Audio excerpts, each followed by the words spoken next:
When I used to teach DUI education groups, I would ask the groups how long it would take for them to really decide that they had a serious problem and that they needed to stop using. In other words, if 20% or 30% or 40% of the time that they drank or used drugs, there was a significant cost. And at that point, would they then stop using? That means that 20, 30, or 40% of the time that they were using, something difficult happened, such as a blackout or DUI or a fight in a bar or something similar. Most people answered 20% as their cutoff point. Unfortunately, the reality is that it usually takes people around 70 to 80% to quit. Just think of what the codependent has to endure with somebody who is drug or alcohol addicted.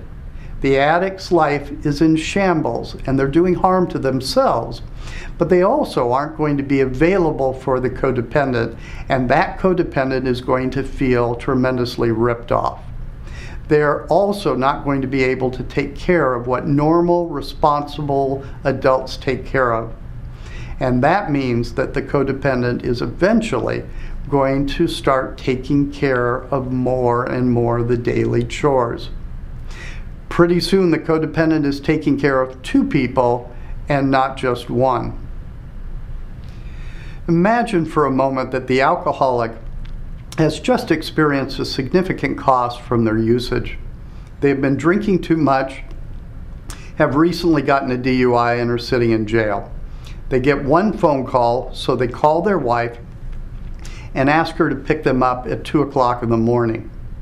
Now, if she is codependent or an enabler, which is the same thing, and picks him up, she will actually be harming him. Bailing him out of jail is something that most people would look at as loving.